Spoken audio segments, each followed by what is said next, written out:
Hi friends, welcome to Nagamani cooking with channel. ఈరోజైతే MTR gulab jam అయితే తయారు చేస్తున్నానండి. చూడండి ఫ్రెండ్స్, పిండి అయితే తీసుకున్నాను. అందులోనే పాలు అయితే వేసి కలుపుతాను. పూరి పిండిలాగా అయితే కలపాలి మనం.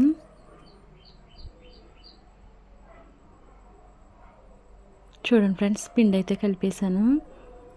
అలాగే గ్యాస్ ఆన్ చేసి గిన్నె అయితే పెట్టి నేను పానకం అయితే చేస్తున్నాను. పంచదార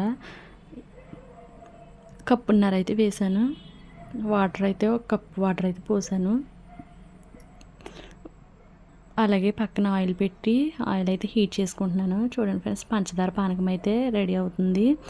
అలాగే గులాబ్ జామున్ కూడా రెడీ చేసి పెట్టుకున్నాను పక్కన. ఆయిల్ హీట్ అయిన తర్వాత అయితే వేస్తాను. ఆయిల్ అయితే హీట్ అయింది. ఇప్పుడు నేను ముందుగా రెడీ చేసుకున్న గులాబ్ జాములు అయితే అందులో వేస్తున్నాను.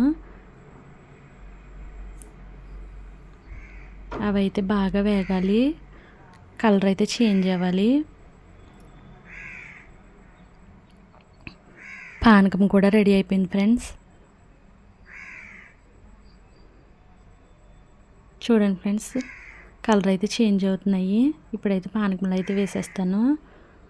చూడండి ఫ్రెండ్స్, గులాబ్ జామ్ అయితే రెడీ.